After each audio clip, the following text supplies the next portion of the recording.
down in the den. It's your boy MARZ, and thank you so much for joining us on today's special episode. I know you guys are wondering what's going on. I know I'm formerly Marlon Beardo, the Bearded Weirdo, but had a little incident in the barbershop, so I'm just going to go by Bro Rogan right now. But with me, some of my favorite guests. We always have the best, most illustrious guests, and these are some of my original guests back when I was just a small little tiny podcaster. Now I'm a medium tiny little podcaster, but I tell you what, these guys are some of my all-time favorite. With me, Kevin CUFFE, Bob FRANTZ, and with their powers combined, they are the Word Bros, and they are here today. We're going to cut the shit. We're going to have some fun. We're going to talk about their new work coming out. We're going to talk about some of their past works coming out. But gentlemen, I'm going to go ahead and give the floor to you. If you guys can go ahead and introduce yourselves and give everybody your social media details. I'm Kevin CUFFE. You can find me on Twitter, which I'm most likely to respond at Kevin_CUFFE. And my name is Bob FRANTZ. You can find me on Twitter at bfrantz, FRANTZ19. My Instagram is exactly the same.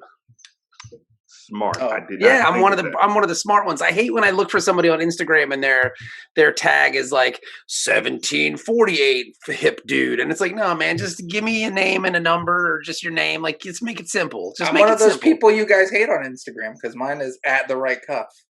But at least it's got. But at least your last name is in there, though. Like, yes. It's weird when people have like just odd Instagram things that make them hard to find. I just not a fan. Just keep, especially if you're a professional, man. Just keep that shit. Keep it tight. I should have.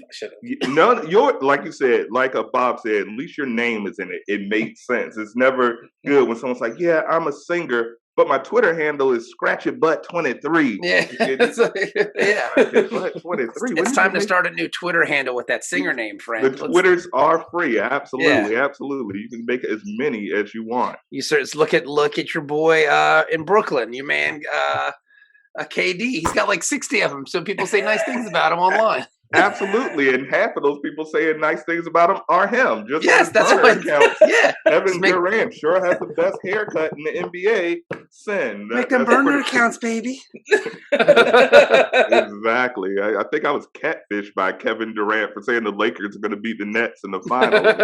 Got a very angry tweet from someone that had started their account the same day. I was like, Kevin Durant, is this you? But everybody hates on KD. That's what I think. That's what he exists for. He exists for your hatred. I think he's a phenomenal basketball player. I never understood how someone can have so much and be so petty. It's almost admirable to be like, wow, you got $300 million in the bank, but you have time to pick on this 16-year-old who thinks your jumper sucks. So it's pretty amazing. I mean, he's what Twitter trolls aspire to be. Well, he is the Emperor Palpatine of basketball. Like, yes, more hatred. He's like, it's more powerful. Fuels me. I think I saw his eyes turn yellow one game, so I definitely think he's a Lord of the Sith. Absolutely. So, guys, I always have a blast talking about just everything, and it's been about a year maybe since the last time we spoke. How has life been treating you? Metal Sharp Bro back then was just in its infant stages, but now it's out there. How's everything been treating you this last year? I can't complain too much, man. We've managed to stay healthy and safe during the pandemic, which is cool. My wife and I are both fully vaccinated now, which is awesome. I feel bad saying that the pandemic wasn't too terrible for us because I know it was for a lot of people, but I guess you kind of count your blessings and be happy with what you have. But yeah, my wife has been able to work from home for the past year. She's here today. My son is off school because he's standing right there. I don't think they can see you in the camera, Bobby. You have the top of his head. Yeah, the top of your head. There's my son right there. Hi. How you doing, brother? How's life treating you? How's life? I understand. That's what I say every day. How's life treating you? Are you doing okay? You having a good day today? Yeah, I'm fine. Yeah, he's fine. Awesome shirt, brother. That's a classic. He said that he likes your shirt. Thanks. You're more than welcome. You're more than welcome. He asked if you saw the movie. Did you see? Yeah, I'm sure. Of course, he's seen Jaws. Everybody's seen Jaws. Yeah, I'm 40. I definitely saw Jaws probably before. Have you seen the one with Lou Gossett Jr.? No, I don't think you have. But yes, yes. That's Jaws 3, right? That's Jaws 3. Damn right. All right, here you go. Let me do this, and I'll hang out with you in a stretch, okay? Go say hey to Mimo. Hey, close the door for me, bud. Kevin, how's the pandemic been treating you?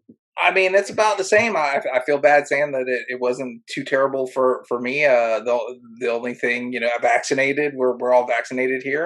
My girlfriend and I and the kids we're all vaccinated. So, I mean, everything's been pretty good. We've managed to keep cranking out material. So like that's the important part for us as comic book creators.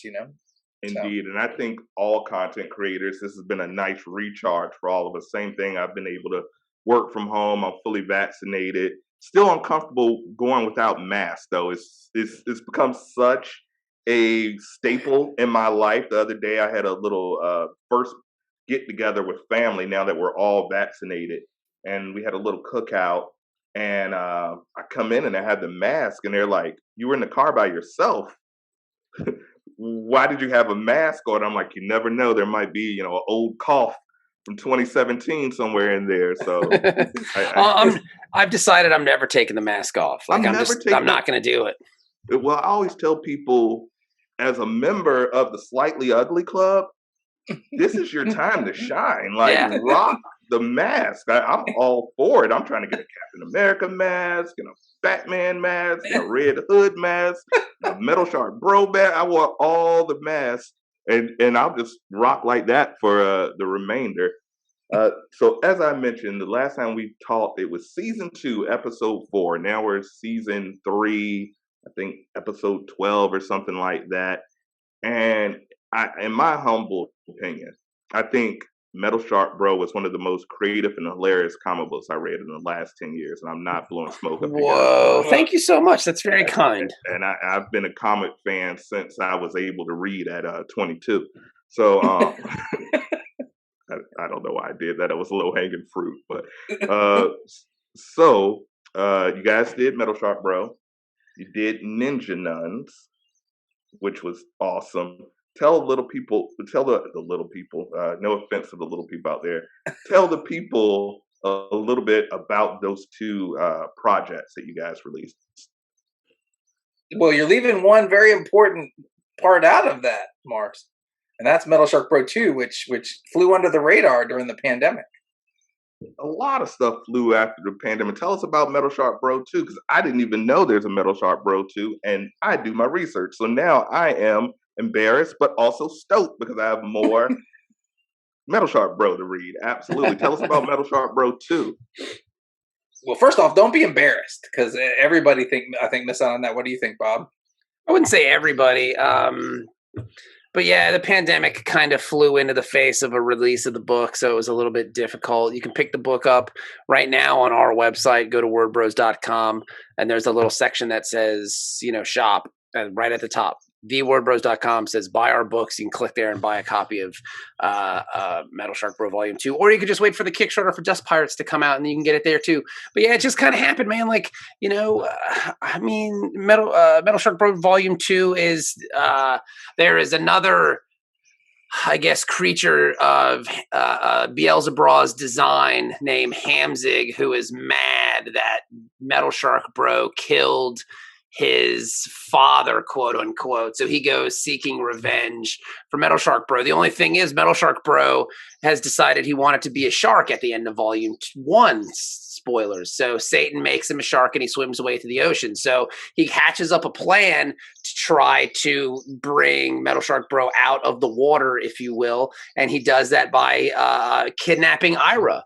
So it starts off with Ira gets kidnapped, and then you just kind of go from there, man. We tell a lot of payoff jokes in the first. There's some jokes in the first book that land in the second book, which I don't know if that's how jokes normally work, but we kind of we slowly build our universe. Yeah, well, we're building our universe. So yeah, like the throwaway things of like Black Jesus and dinosaurs. Black Jesus is in Metal Shark Bro Volume 2. There's dinosaurs in Volume 2 hanging out with Black Jesus. Like, it's just a fun book. Like, we just have a lot of fun with it. We pay off some of the things for us. So it's just a good time, man. And Ira, and I told you guys last time, Ira is one of my favorite characters, him and Hamzig. are two of my favorite characters in that book, and we'll put the links for everybody. If you haven't read it, you're doing yourself a disservice because once again, it's one of the most creative. The jokes do pay off; they're actually funny, and it's rare that I laugh out loud while reading something. But I really enjoyed the Metal Shark Bro comic, and the whole. It's very cinematic. I think that's the best way to describe it. I can see everywhere you're going with this, but there's a lot of surprises at the same time, and so it's super dope. It's super dope. Now I understand you guys have an action figure coming out for Metal Shark Bro. Is that correct? Yeah, we do.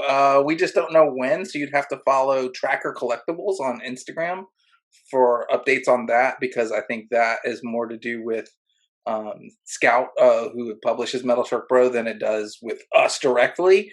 But they asked us if we thought it would be cool, and of course, what comic creator doesn't want an action figure? Absolutely, absolutely, or just anybody. I would take it.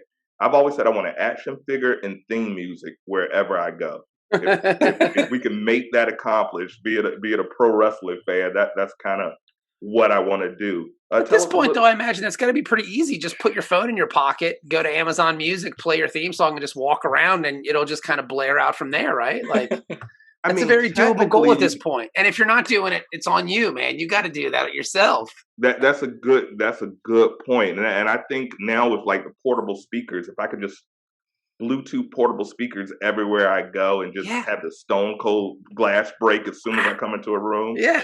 Would that be your theme? You would have the stone cold theme be yours? No, I actually went. What would your theme be? And it's embarrassing, but I'm going to go ahead and say it anyway. When I got married, I actually walked down to the aisle because my ex-wife decided that it would be okay to give a man-child theme music to a wedding. So I came down to Shawn Michaels' Sexy Boy. and may or may not have given her grandmother a lap dance in front of family and friends, but that's neither here nor there. But yeah, I definitely probably would have HBK. How about you guys? What's your theme music? Before we go on, the HBK song is probably one of the top 5 songs in all of WWE history. I thought that was your favorite one, man. It's definitely in my top 5. Like Stone Cold's is probably the most memorable. But HBK, because even when he was like a born again Christian, and like when he was doing his big grandiose WrestleMania intro, coming down wearing all white, fighting the Undertaker, he does all this, and then Sexy Boy starts. Like it's such a weird juxtaposition of the man and this song. I love it. He had like crucifixes all down his wrestling tights. Sean! Yeah, I think I'm cute. Heart out. You know I'm sexy. I'm gonna dance all over your face. Yeah, just a boy toy. I think HBK is definitely in the top 5. I might get a little heat for this one, but I love the X-Pac theme. I love it. Like, I thought that was Zach De La Rocha for 30 years.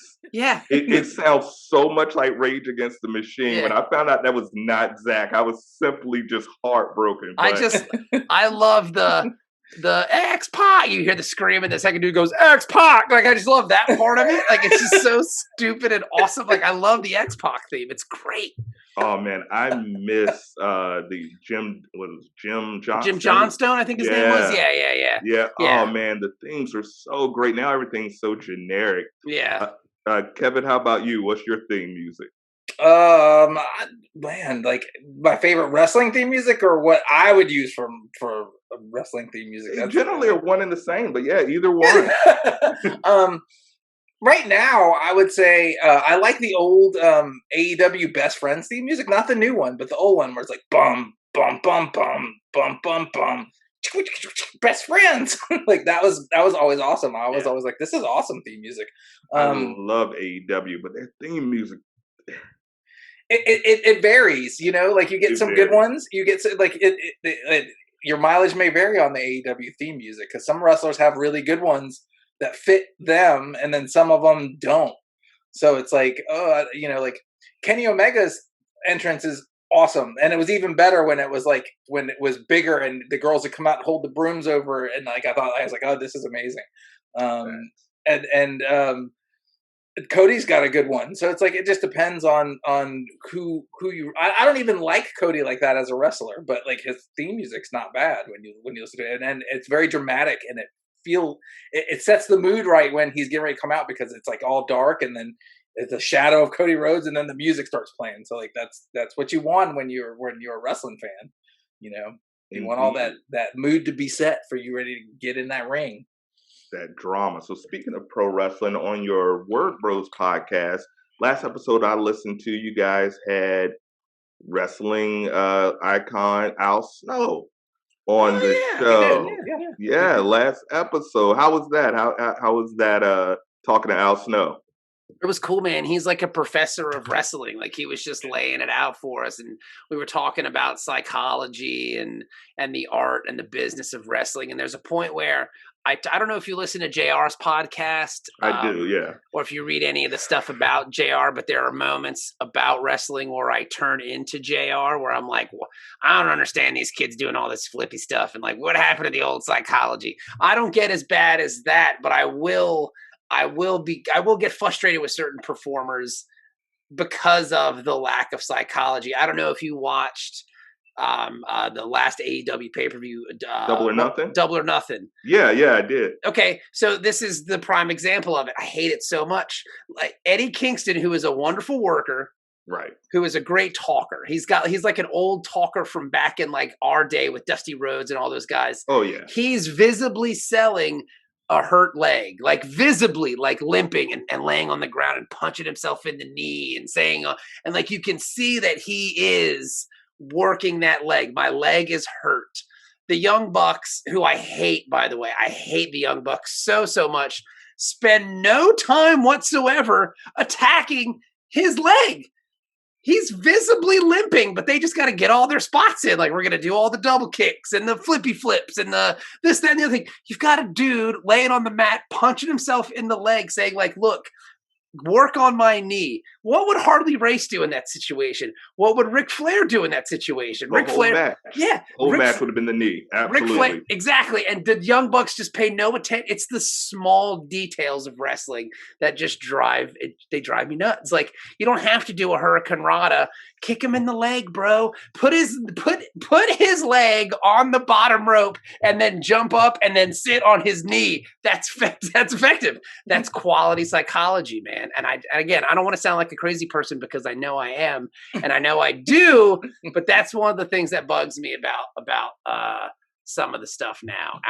I gotta say, I go on record, I hate the Young Bucks so much. I hate them. Matt and Nick, you hear that Bob France wants a match, him and Kevin tag team match, AEW, Double or Nothing next year. I'll be the special referee. Let's make it happen. Let's do it. I would kick you in the leg, and then I would force you to pretend like your leg was injured, and I would just work on your knee. I'd lay your leg down flat on the ground and then jump in the air and pretend like I landed my knees into your leg. Remember that one?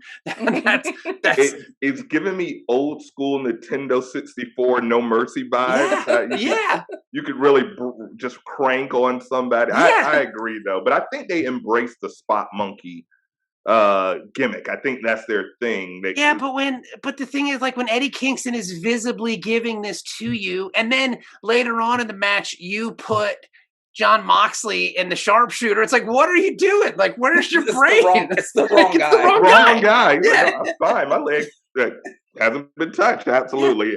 I agree. Oh God, I could talk about pro wrestling all day. I mean, so could we. And that was one good thing about having Al on, because he was like the Yoda of pro wrestling.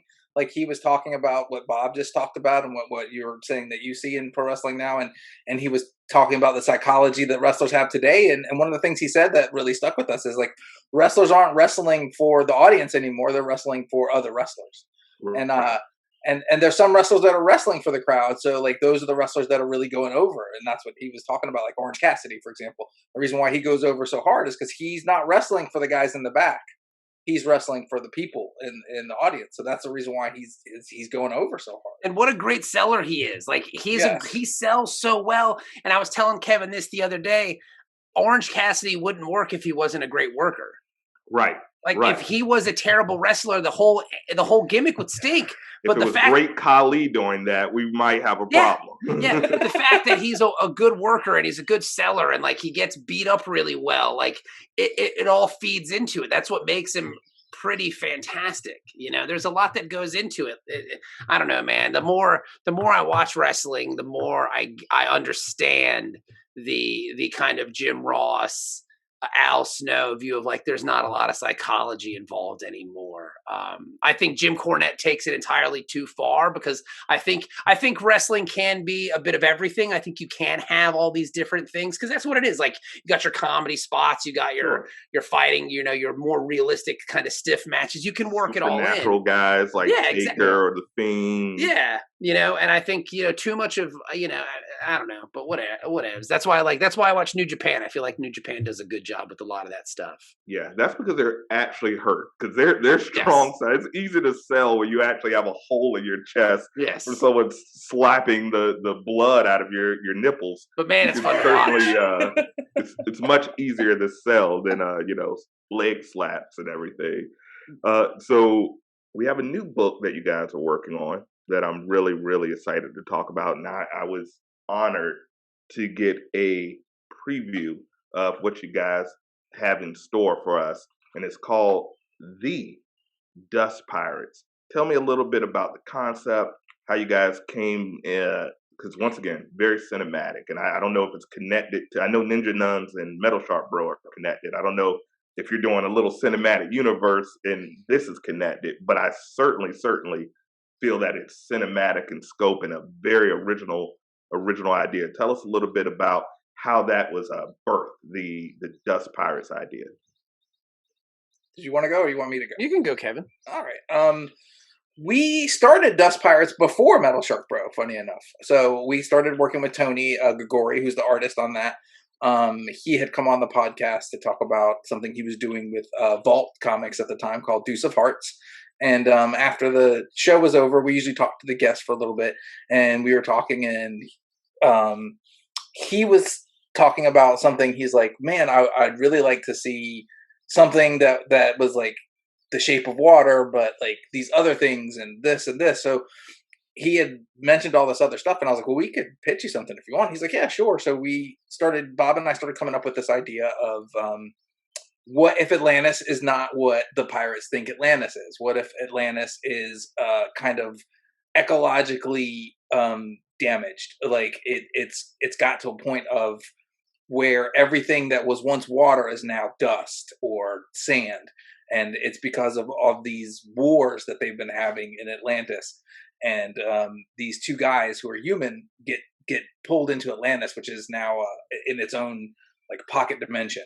And what if we mix that kind of vibe with like the sci-fi fantasy vibe with like an old pulp vibe, like you get from like Indiana Jones or like a Star Wars, and make our own kind of pulp thing, but make it more like woke.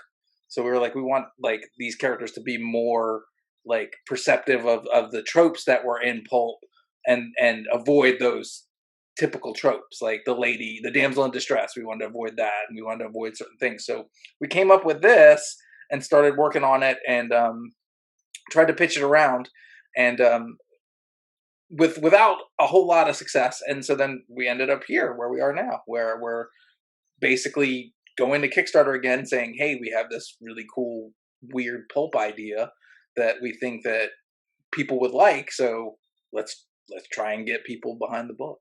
Yeah, it's cool, man. Like, Kevin and I are both really big fans of Waterworld. Like, I don't know if you're familiar with the motion picture Waterworld. Kevin Costner, 1995. No, it's late. It was late. I think, was it later than 95? 95 or 97?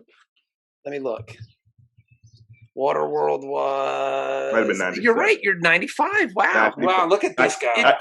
Wow. And by the way, no, I'm not familiar with it. No, yeah, I am. It was.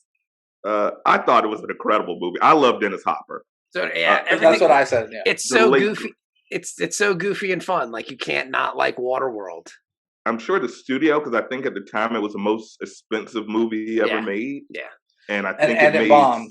Yeah, it made 17 Canadian dollars, I believe. But it's great. It's got that cult vibe to it, and Kevin Costner's awesome. Kevin and I were just we like to play with genres.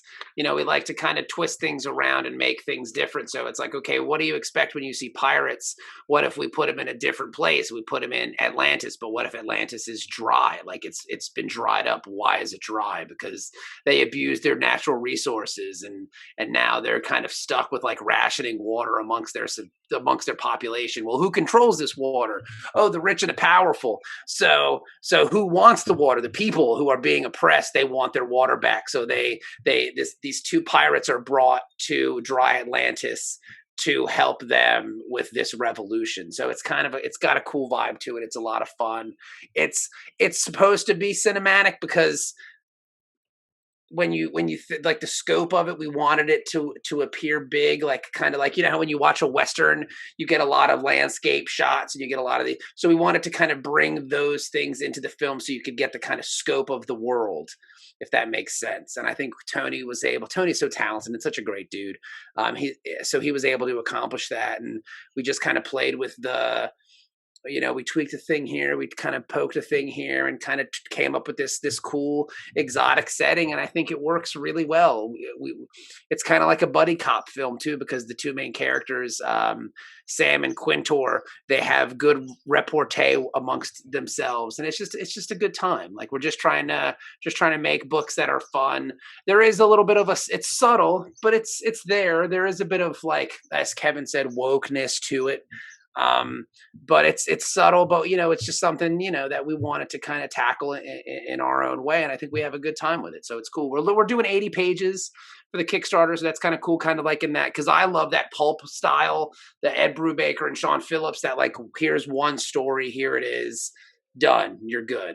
So we were kind of going that route about it, because we also figured if we're going to kickstart it, maybe it'll be easier to attain our goal, because as opposed to 120 pages, it's only 80. So that's less stuff that we have to produce on our own. So we figured, why not try it out, see what happens. And if it works, then we'll probably do a lot of books on Kickstarter this way, because it's super fucking fun. It is fun. And there was a line I was reading, and I believe it was Quatar saying that he's always mistaken for Black Sam. Yeah, and that line sounds, here they go again. They are mastering, it's woke, but it's not hit you in the face. It's not like James Cameron, like unobtainium, and they're going to destroy all of the forests and everything. It's woke without just beating you over the head, and it's still entertaining. Well, because I look at, because I don't want to cut you off, Sean, but like I'm a big fan of like Star Trek from back in the day, Same here. and Twilight Zone, and like Gene Roddenberry and Gene Kuhn and these guys, they were really good at kind of working in social commentary without beating you over the head with it. There's subtleties that are involved. So like when we were writing the script, I was watching a lot of Twilight Zone. I'm always watching Star Trek, so that's just easy to do. But the idea of kind of presenting a message in your work without being overbearing is always appealing to me. So that's kind of what we were going for with something like that as well. So it worked, and I'm a huge Star Trek. Have you been watching? Guys, been watching Picard's series? I have not. I did not. I got through 3 episodes and I was annoyed at the pacing. It took too long to put the team together. It gets better. It has to. It has to, because it was not good. Like it just wasn't enjoyable for me. And it pains me to say that, Yeah, it gets better. It definitely gets better. I'm more of actually my favorite captain is Captain from Deep Space Nine, Captain Sisto. Can't beat Cisco. Yeah, that's my favorite. Awesome. How we haven't had another spinoff with him is beyond me. I was just telling somebody the other day on Twitter, Deep Space Nine is peak Star Trek. Like it doesn't get better than that. Like that's the watershed mark of Star Trek, because they were still doing like your fun Alien of the Day episode, the little this, that, and the other thing. But then they still had the courage in 94 to do sweeping arcs of 5 episodes, because episodic television of that nature wasn't a thing in 94. Right. Like it just wasn't. Like people didn't tell stories that way. It was Alien of the Week, guest star of the week. Okay, we're done with it. But the fact that like Deep Space Nine started doing like, here's a 4-episode arc, here's a 6-episode arc, man, we're going to do 10 episodes. And it's crazy, but they were able to pull it off. It's beautifully done. It's a great show, man. It's great. Indeed, we definitely need to get something going. 'Cause I want more Captain Cisco. I want more Deep Space Nine Yeah. immediately. Dude, I don't know how old Avery Brooks is now, but he's old. yeah, because I'm thinking if Picard is about 80 now in real life, Avery Brooks, he used to be on a man called, what was it, Spencer, and a Yeah, man Spencer called for Hire, Hawk? dude. Yeah. Yes, he was Hire. Hawk. He was a man I called just had a Hawk. flashback of the terrible Mark Wahlberg version.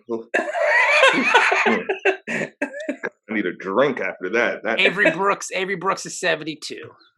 Okay, so we might not, but you know what? He's also kind of like Samuel Jackson and Morgan Freeman, where like old black guys don't really age. Yeah.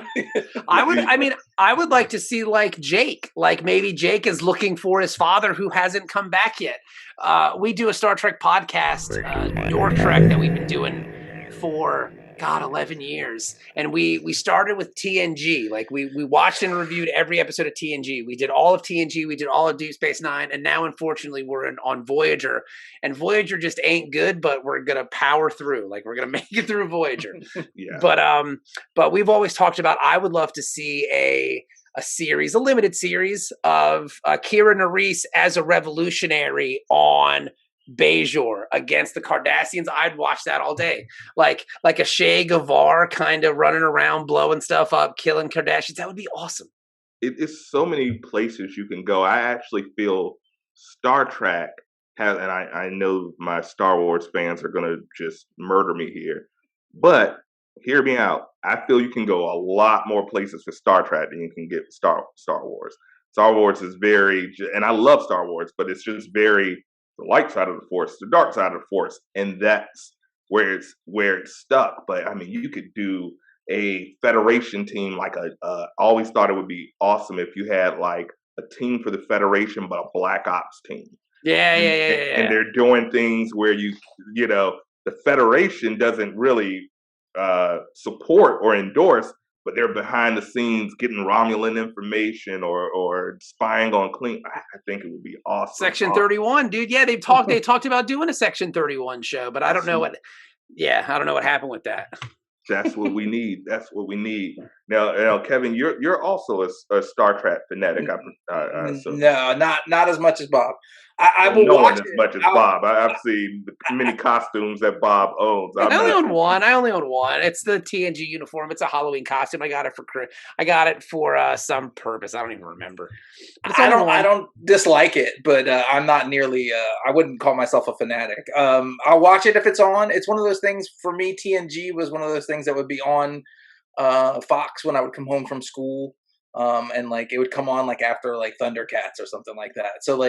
So I would watch it if it was on, but I'm not a fan, but I don't know enough about the universe to be an actual fan. So it's one of those things where if it's on, I'll totally watch it.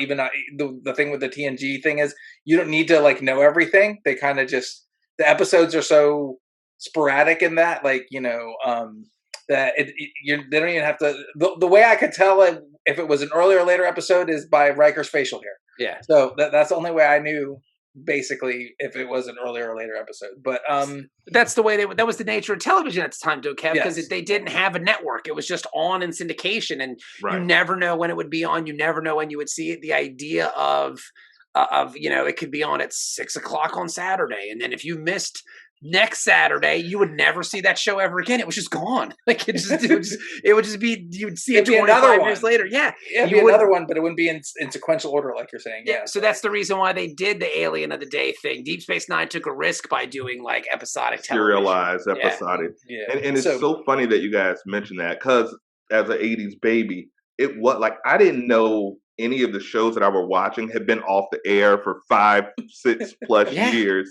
I was like, what do you mean Good Times is in the 70s? I thought that was happening right now. Like, what do you mean Penny is Janet Jackson? Wait, they're the same people? Had no clue. Do you prefer serialized or episodic? I love Good Times. So I once, I used to do sound at the New American Theater, which is over in Hampton. And they did a play for John Amos. And I had to tell him, because he's getting up there when we did the play. So I'm sure he's probably, I hope he's probably still with us, but I had to tell him. He is. Like, that's good. Shockingly, he was just in the sequel to Coming to America. Oh yeah, Ooh, I heard that was bad. I heard that was bad. I It heard was the same. bad. I am glad he received the check, but it was I was like, I bad. used to love you as the dad on Good Times. Like I would watch that all the time. I would watch the Good Times, Jeffersons, and then like Bob was saying, it's the nature of TV. Like you could watch. They would have 2 Good Times episodes, and then they would have What's Happening, and then the Jeffersons. It would I be love like the a block, and Jeffersons. I loved all of those. So I'd watch all of that, like rerun and all that stuff. So I was into it. And that's how TV was when we were kids. So like Right. we're trying to bring some of that back with things like Dust Pirates, where that fun of Saturday morning cartoons that we got to experience, like like Thundar or Thundercats or things like that, and put it into a comics form where we were distilling our love of things like that and trying to make comics. Not that comics isn't fun if we're not making them. Like specifically, our comics are more fun than others. That's not what I mean, but I mean But they more are. like, I agree. but more I like They where we're agree. can trying be. to have more fun in comics, because there's a lot of stuff that's aimed towards a bigger, broader, more adult audience than our juvenile butts are able to produce. But like we still have a lot of fun when making these things, and I hope it shows through like what we're trying to do, that we're having a lot of fun. Well, that's what we were going for. We were going for Yeah. like big action sequences, because when you deal with something the nature of kind of like a A pulp pulp. vibe, like you have big action and big danger and large stakes and revolutionary kind of tactics and things of that nature. So we just kind of leaned into that and just went with it. Like it's a really great idea. Tony Grigori, who's the artist, did such a fantastic job with the book, and then Josh Jensen came in and colored it, and his colors just pop, man. The book just looks vibrant and alive. And Chaz Yes. Pangburn, who's our editor for Metal Shark Bro, is also editing and lettering this, and he does a great job, like just making it all kind of come together. Because if your lettering stinks, your book is bad. So we just kind of marry all these things together, all these people, and we just kind of produce this book that it looks like it's jumping out of the page, because that's what we were going for. So I'm excited that it came across that way. So it's really fun, and it's really nice, and it's a great book. We're really excited about it. Indeed, and mission accomplished. Now, is this your first time working with Tony? I know you mentioned that you interviewed him. He's not the same artist from Metal Shark Bro, correct? No. He's, The he's a different How do you artist. guys stumble across these fantastic artists that it seems like your words and their artwork, it's like you guys have one brain, and that didn't come out right because now it looks like I'm saying 3 people had one brain. It's true but, though. but the artwork, like he gets your writing very well. It jumps off the page very well. It's a great marriage. So Thank you. I love the artwork. So mention the Kickstarter. Please tell everybody where to find your Kickstarter. Obviously on Kickstarter, but tell them about the Kickstarter, because I personally want to see this volume come out as soon as possible, and hopefully get some more in the future, because I love what I'm reading so far. So tell everybody about the Kickstarter program. Well, right now we're in review at Kickstarter, which is natural. Okay. Like you have to send your Yeah. project to review. Kickstarter makes sure that all your T's are crossed and your I's are dotted. Then after that, we'll have the link. But yeah, it should be up.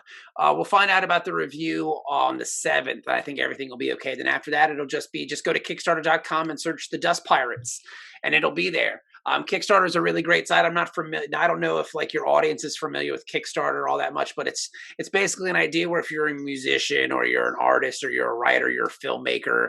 I mean, shit, dude, you can be like a baker, or you can make a board game, and you can go to Kickstarter and you can kind of present your idea to the world. And you have a funding goal in mind, and you offer rewards to reach that funding goal. The cool part about Kickstarter is the money that you pledge isn't taken out until the campaign ends, and it only comes out if you are successful. So if Kevin and I have this project in mind with Dust Pirates, we have a goal of around $12,600. If we make $12,599, you as a backer will not lose any money. It just goes, it's all or nothing. So the only way you get charged for that is at the end of the campaign if we're successful. So that's also very cool. So we have this goal in mind. We send it out there. We see what happens, and we kind of go from there. We have our goal, and we're just gonna rock it out and see where we are. Definitely. You have the DMate support. I'm going to put the links out when it becomes live and make sure that everyone is going out and supporting Kevin and Bob, because these guys, we need creators like this that aren't afraid to buck the usual trends, because we need more creativity, especially in comic books. Comic books raised me. I learned how to read from comic books. Same here. Yeah. Yeah, if it wasn't the A is for Apple, it was, oh, I want to see why Jean Grey is doing this, and that's how I learned to read. Yeah. So yeah, I love it, and their comic books are top notch. The art is great, the writing is fantastic. If you haven't checked out Metal Shark Bro, please check it out. Metal Shark Bro 2, please check it out. Ninja Nuns, please check it out. Word Bros podcast, please check it out. Am I missing anything? Is there anything else that you guys have going on that you want to just get out there? Because I want the den mates to really get the full experience of the Covey Cuff. I'm trying to get a cool nickname for you, the Bob Cuff Bob universe. I think we're just the Word Bros, man. Like, it's just the Word Bro universe. Like, that's where we roll. It's already marketed. That's a better idea. Yeah. So just support the Word Bros universe, because these guys are great. Thanks, man. Thanks, man. Indeed. Well, I'm going to give you guys the floor, the closing words. Kevin, if you want to go first. Sure. So thanks for listening, and we appreciate you having us on, MARZ. So that was really great of you. So we're really excited about being on the podcast again. And just please go back out and then support the Kickstarter and support your local comics creators. Yes, absolutely. Bob, the floor is yours. Same thing, man. Like, it's always a pleasure to speak to you.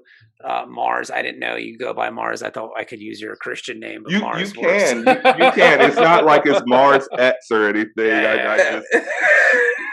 But no, we have a... Go ahead, MARZ. This is a funny story with the nickname. It's literally the first 4 letters of my last name, and I added a Z because I had no creativity whatsoever when it comes to nicknames. So that's how you get MARZ. So absolutely. I don't want people to think I'm Bruno Mars, so I'll put a Z like all hip hop acts did in the 90s. Yeah. Totally different person. Yeah, totally different vibe.